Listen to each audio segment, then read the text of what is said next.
Welcome, wanderers of thought and explorers of the unseen. You've entered the Wonder Lab, where the universe reveals its secrets not in light, but in shadow. Tonight, we dive into the invisible, the silent force that shapes everything we are. This is the story of dark energy and the hidden form of the universe itself. 10,000 years ago, the world was not as we know it. The continents we walk upon today still held the scars of an age erased by flood and fire. The oceans were younger. The ice had only just begun to retreat, and humanity stood in the silence between two worlds, one dying and one being born. But somewhere in that silence, the earth remembered. It remembered the hands that shaped it before memory itself began.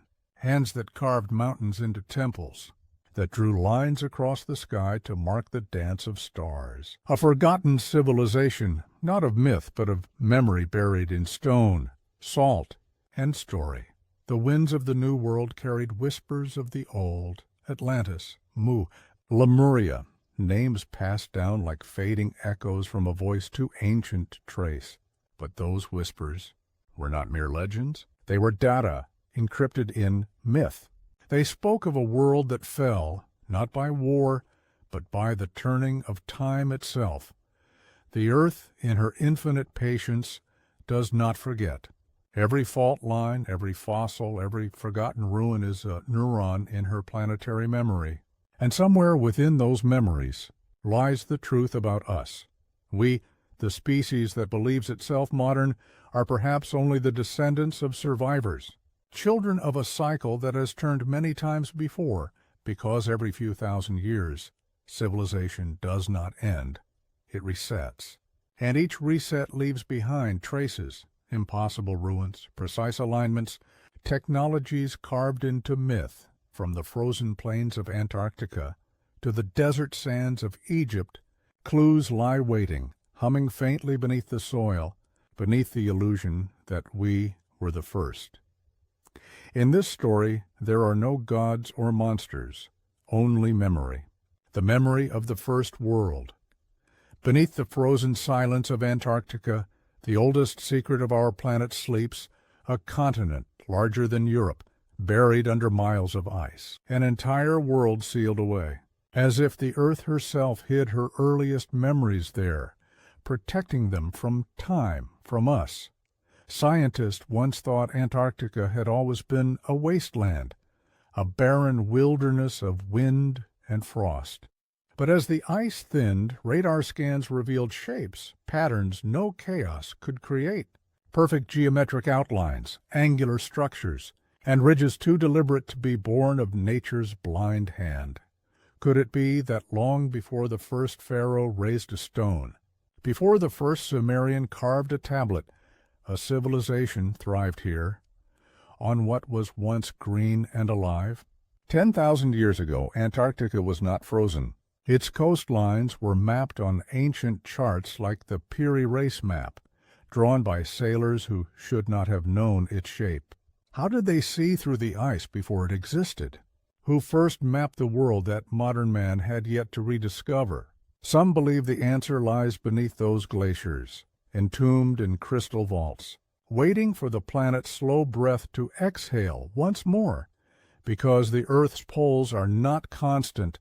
They drift, shift, and tilt over millennia. What is now ice was once forest, river, and sun, a world turned upside down by celestial motion, its civilizations erased not by human hand, but by cosmic design. Imagine it. Towers of quartz and obsidian rising from emerald plains. Temples aligned not to the stars we see today, but to constellations long vanished beyond the procession of time.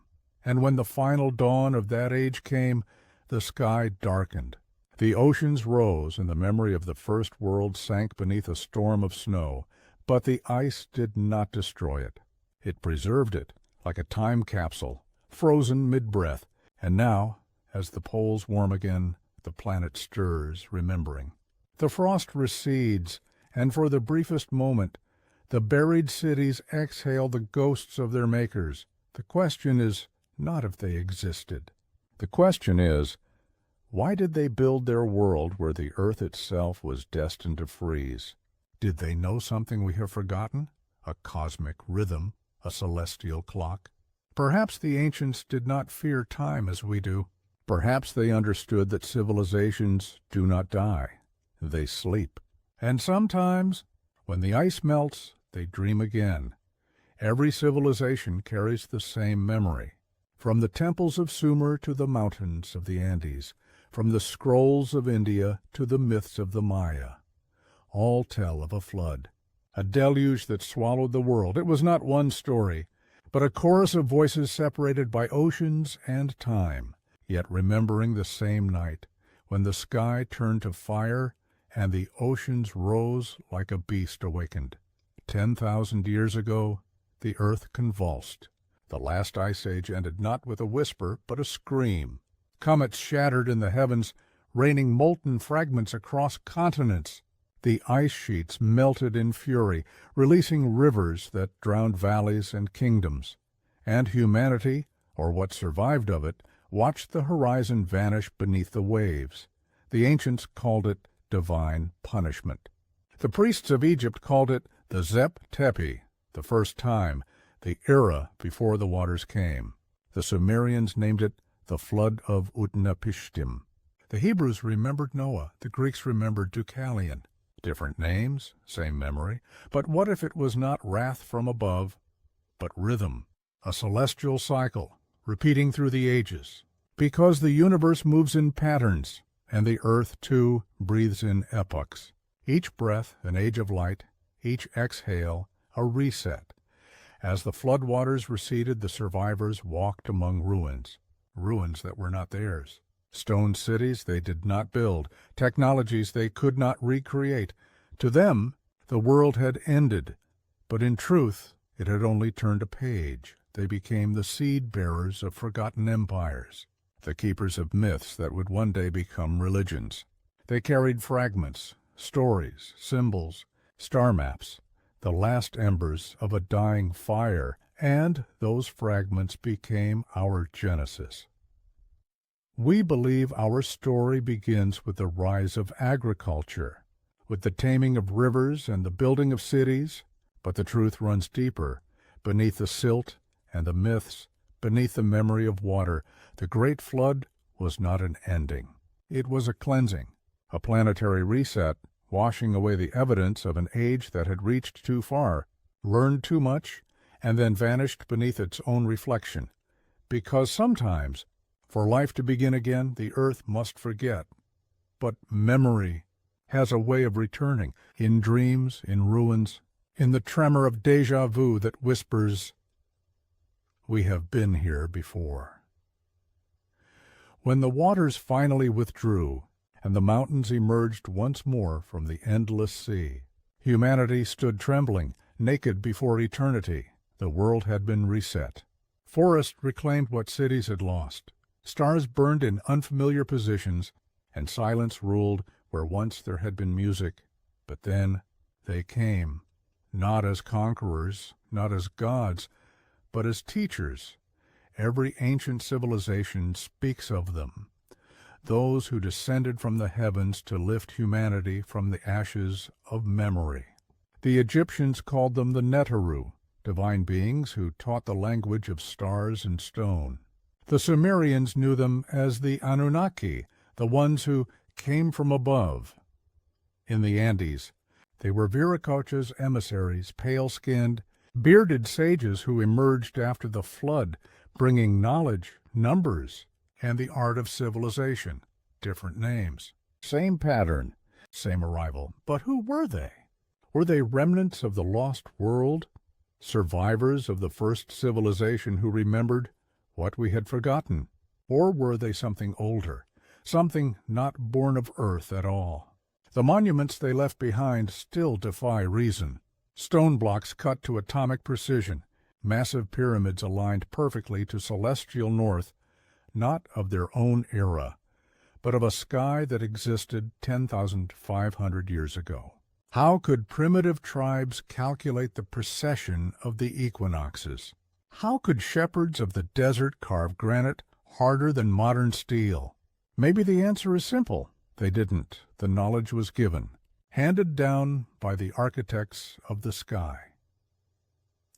They were the bearers of memory, engineers of a cosmic legacy that stretched beyond planets, beyond epochs. They taught humanity to look upward, to mirror heaven upon earth, temples as constellations, pyramids as cosmic beacons. The stars were not worshipped. They were remembered, because the sky itself was a map, a mirror to the lost homeland from which their teachers once came.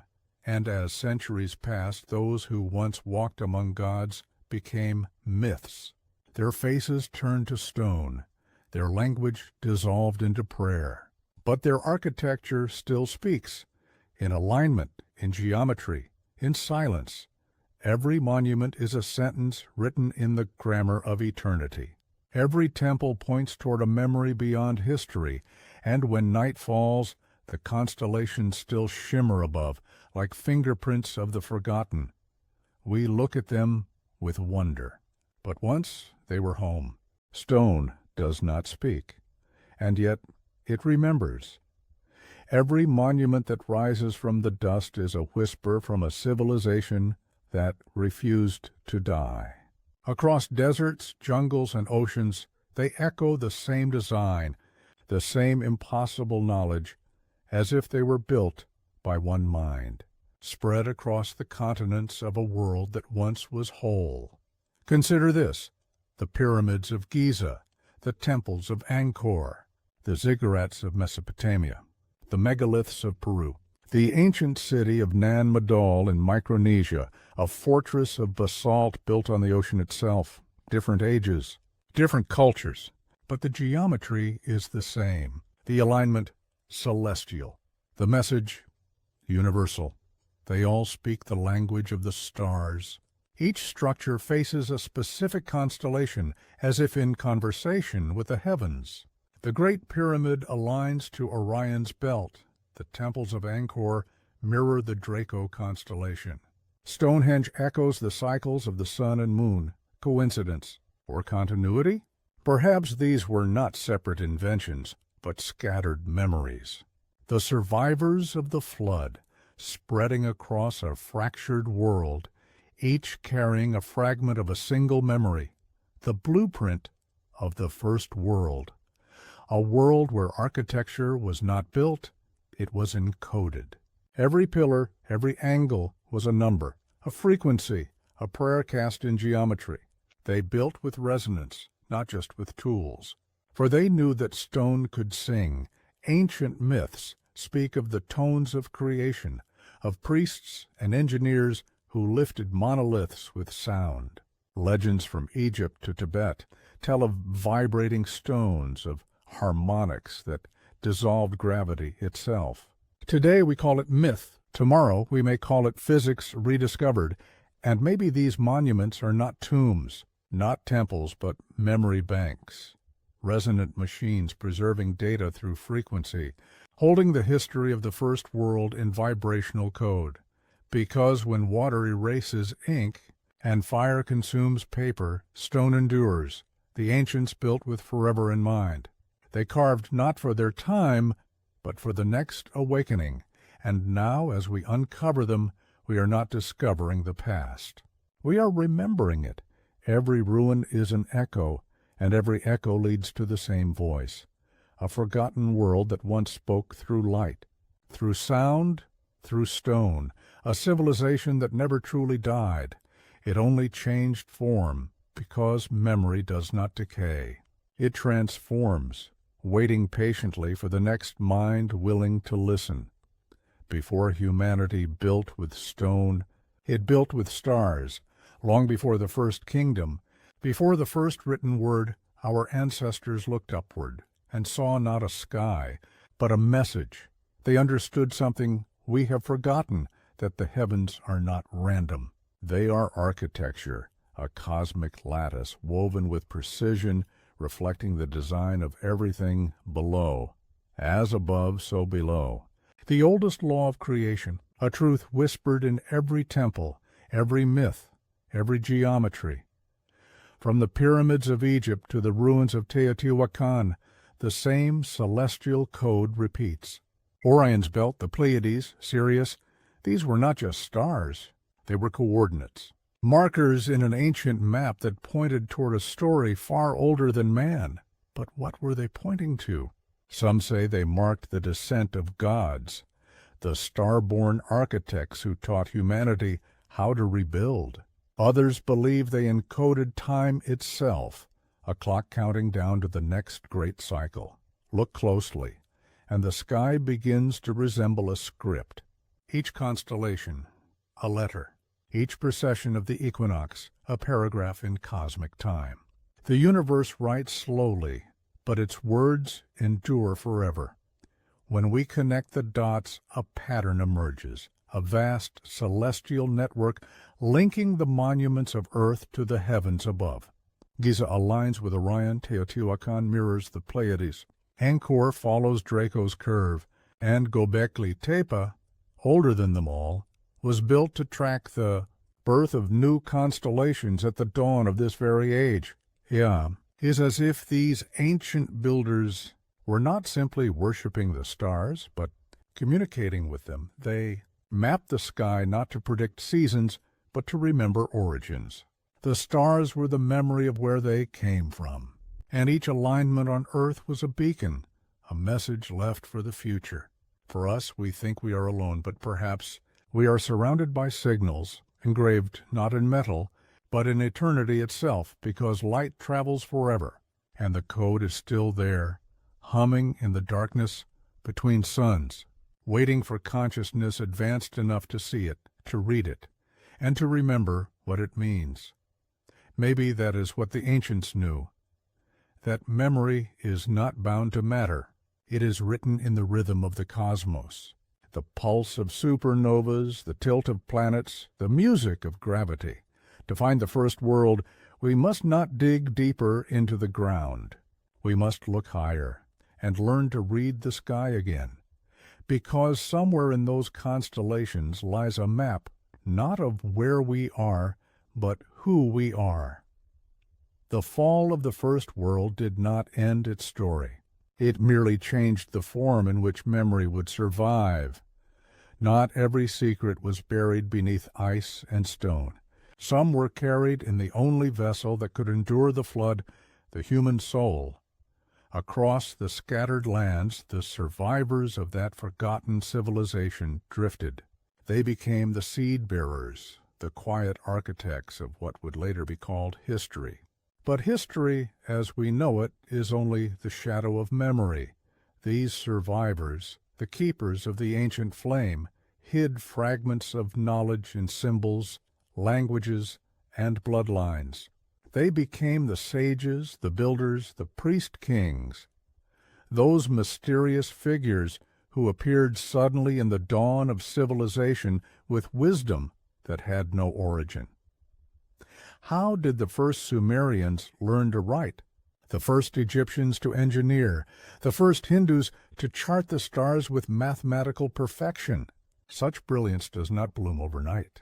It is inherited, not through wealth or empire, but through remembrance. The priests of Heliopolis spoke of a lineage called the Shemsu-Hor, the followers of Horus, said to be remnants of the gods who survived the flood. In Mesopotamia, the Apkallu, part human, part divine, passed down forbidden knowledge after the deluge. In India, they were called the Rishis, immortal seers who remembered the cycles before man. Different faces, same light, the bloodline of memory, flowing through veins that still carry echoes of the first dawn. Even in our DNA, something ancient hums, a silent song written in the double helix. Science calls it junk DNA, but perhaps it is not junk at all. Perhaps it is memory, a record of experiences, not of one life, but of all life that has ever been. We carry within us the stories of fire and flood, of stars and stone, of worlds that lived and worlds that burned away. Our instincts, our art, our longing for the infinite, they are not random. They are inheritance, because memory is not only what we recall, it is what we are. Every generation passes it forward through stories, symbols, and the quiet urge to build something that lasts. Maybe that's why humanity keeps reaching, building towers to the heavens, searching for gods in the stars, trying to return to something we once knew but cannot name. The ancients called it the Great Remembering, a moment when mankind, once again, would awaken to its forgotten origins. Perhaps that moment is not in the future. Perhaps it is happening now, in every question, in every discovery, in every heartbeat that feels older than time, because to remember is to awaken, and to awaken is to realize that we never truly lost the first world. It lives in us, in our blood, in our dreams, and in the pulse of memory that binds us all to the beginning. Long before words were spoken, there was sound, not the sound of speech, but the resonance of creation itself, the hum of existence, the vibration that shaped light, matter, and mind. Every atom dances to it, every star sings it, and somewhere, within that eternal vibration, the ancients claimed lay the language of the gods. A language not written in letters, but in frequency, not spoken with tongues, but with thought. Across the world's oldest civilizations, fragments of that original tongue remain, scattered like shards of a shattered crystal. The Egyptian hieroglyphs, the Sanskrit chants, the Sumerian tablets, the runes of the north, each carries an echo of a deeper syntax, a structure that transcends human invention. When a Sumerian priest recited the Enuma Elish, or a Vedic sage chanted the Rig Veda, they were not merely speaking, they were activating. Each tone, each syllable, a frequency that resonated with cosmic memory, because the universe, it seems, listens not to meaning, but to vibration. This is why certain sounds heal and others destroy. Why music can move the human heart to tears, because somewhere in that rhythm our souls recognize home. Some traditions speak of the word that created the world, the Logos, the Aum, the primal sound from which all things unfold. Could this divine word have been more than myth? Could it have been an ancient technology, a harmonic science that allowed the builders of the first world to shape reality itself? What if their temples were not just monuments, but instruments, resonant chambers designed to amplify sacred frequencies that aligned with the earth's own heartbeat? From the Great Pyramid's inner chambers to the stone circles of Britain, from the whispering galleries of India to the harmonics of Machu Picchu, each structure holds perfect acoustic symmetry. Coincidence? Or a forgotten mastery of sound? The true universal language? We look at symbols and think of them as static, yet the ancients saw them as living entities. The spiral, the circle, the serpent, each was a vibration frozen in form. A way to see sound, to write energy.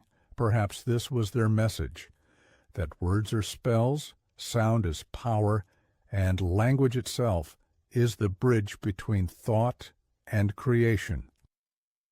When humanity fell from the heights of the first world, it lost this ability.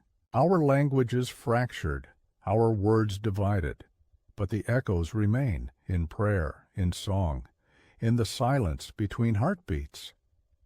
Maybe the language of the gods was never lost. It only became quieter, waiting for us to listen again, because every voice carries a note of that original sound. And when all voices rise in harmony, the universe remembers. What if the ancients did not merely live in time, but designed it? To us, time is a river, flowing endlessly from past to future. But to the architects of the first world, it was a circle, a living organism that breathed, expanded, and returned. Every age they believed was born, reached its height, and died, only to rise again. They did not fear the end of the world because they had seen it before. They understood that destruction and creation were not opposites, but partners in the eternal rhythm of becoming. The ancients built their monuments not just to mark the heavens, but to anchor time. Every temple, every pyramid, every sacred site, a clock in stone, each aligned to celestial movements, to solstices, equinoxes, and the slow wobble of Earth's axis, the great year, the 26,000-year cycle that governs the rise and fall of civilizations. They knew that ages turn like gears in a divine machine.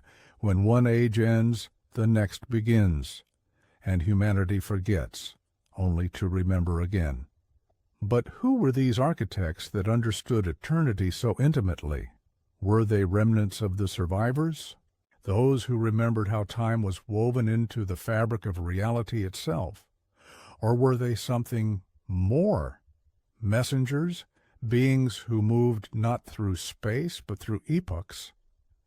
Maybe that's why so many myths speak of God's returning, why prophecies across the world echo the same pattern: a golden age lost, a dark age endured, and a new dawn yet to come. Because perhaps long ago someone set time in motion like a pendulum, and we are only now swinging back to the point of awakening. In Egypt, the priests spoke of Zep-Tepi, the first time when gods walked with men. In India, the Yugas, fast cycles of rise and decay. The Maya, too, measured cosmic ages, their calendar not predicting doom, but renewal. Across every culture, the message is the same. Time repeats.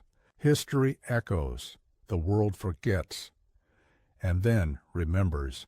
But what if time is not only repeating? What if it is recording each cycle, preserving the essence of the last, encoded in stone, in stars, in DNA, waiting for consciousness to evolve far enough to decode it? Could it be that we, in this very moment, stand at the threshold of another turning? That the same forces which once ended the first world are now awakening again, not to destroy, but to reveal? Maybe the architects did not build for their own time, but for ours. Their monuments were messages across millennia, time to reawaken when humanity was ready to hear. And perhaps now, as we gaze once again into the deep sky, as we peer into the quantum fabric of reality, we are rediscovering what they knew all along: that time is not our prison. It is our teacher, and its lessons are eternal. It begins not with thunder, but with silence, a stillness spreading across the human soul, as if something ancient, long asleep beneath our thoughts, has started to stir. For centuries, we have searched outward, into the stars, into machines, into knowledge, forgetting that the universe we seek was always within. And now, as science and spirit begin to merge, as the frontiers of physics whisper the language of mysticism, something extraordinary is happening. The past is waking up inside the present. We are remembering, not as individuals, but as a species, as children of a forgotten dawn. The fragments of the first world are returning, not in ruins or relics, but in understanding. The geometry of the ancients mirrors our quantum fields. The chants of forgotten temples align with modern frequencies. Their myths, once dismissed as fantasy, now read like encrypted knowledge of energy, of matter, of consciousness. It's as if the old world left us a trail, a puzzle scattered through time, waiting for us to become wise enough to see it whole. And now, piece by piece, the image is emerging. We are not the first intelligent beings to walk this earth. We are the continuation, the next verse in an endless cosmic poem, a civilization reborn after a long night of forgetting. The ancients knew this cycle would come again, that one day the stars would realign and humanity would awaken to what it truly is. Not an accident, but an echo of eternity. Every question we ask, every dream of the stars, every act of creation, these are not new impulses. They are memory resurfacing. When we send probes to other worlds, when we map the universe, when we search for life beyond our sky, perhaps we are not exploring the unknown, but remembering home. Because the same pulse that beats in distant galaxies beats in our veins. The same light that burns in suns burns in our souls. And so the great remembering begins, not as revelation, but recognition. We are the first world, reborn in the mirror of time.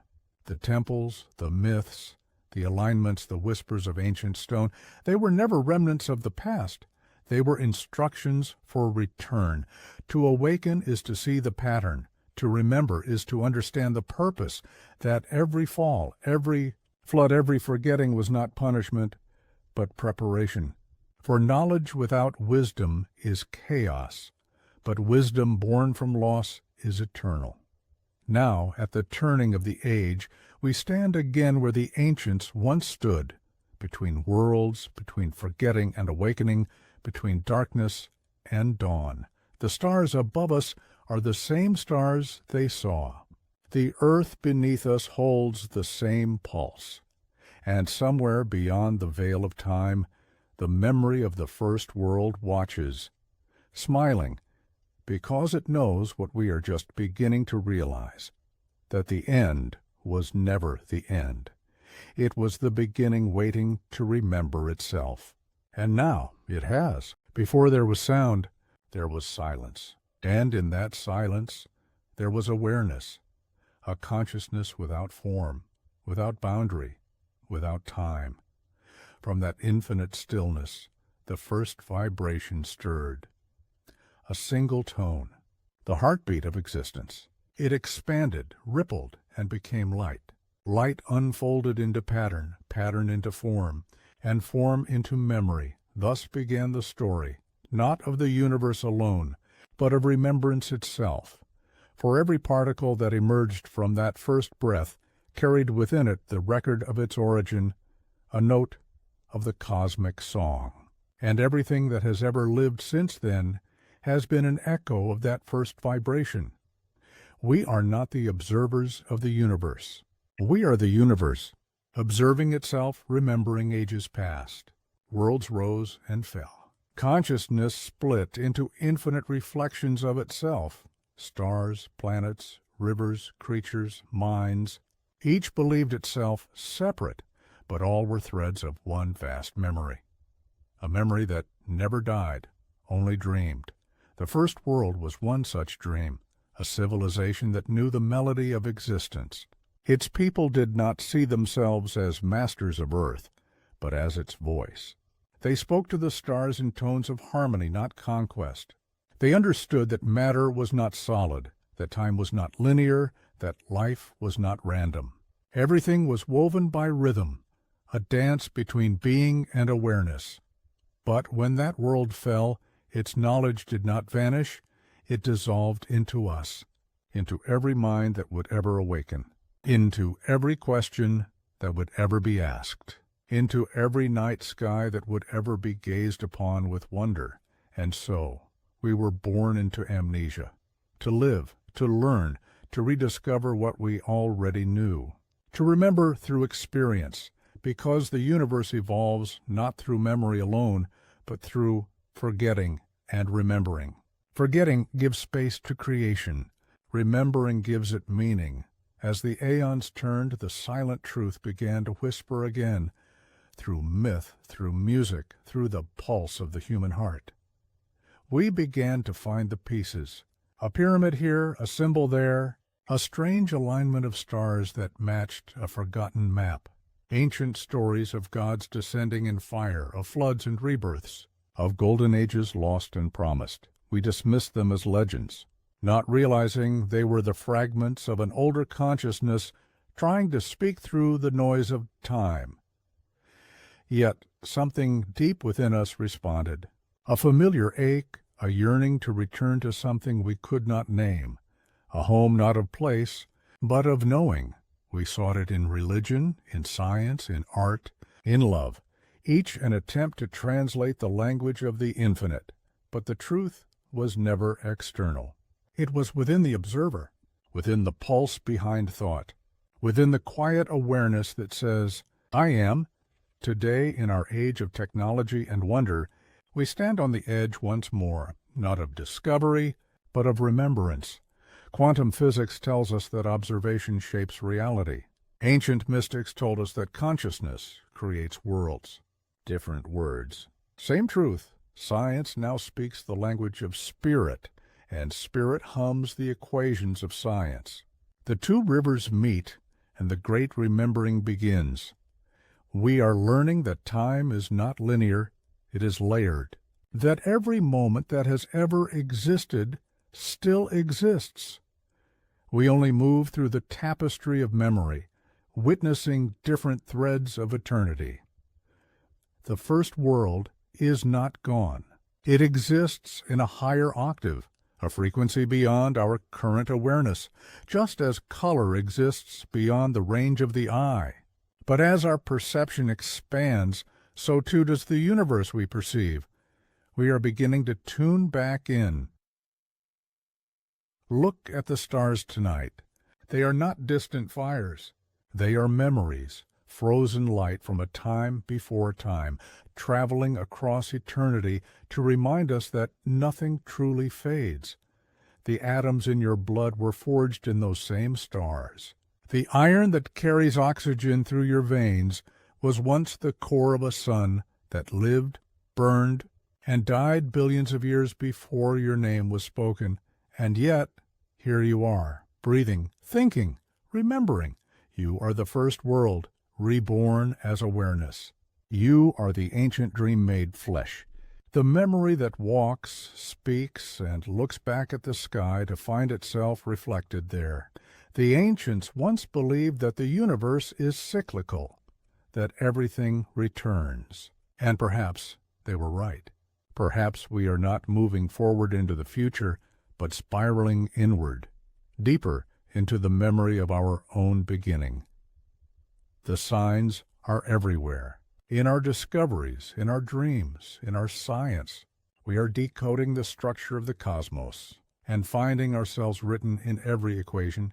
We look for alien life, but maybe the visitors we sense are echoes of our own future, our own past, the same consciousness viewing itself from another turn of the spiral. And if that is true, then we were never alone. We have always been watching ourselves across stars, across lifetimes, across the veil of memory. One day, humanity will remember fully, not through data or dogma, but through resonance. When the collective frequency of our minds aligns again with the ancient song, we will hear the voice that once guided the first world. It will not speak in words, but in understanding of a knowing that fills every cell, a peace that silences all questions. That is not the end of evolution.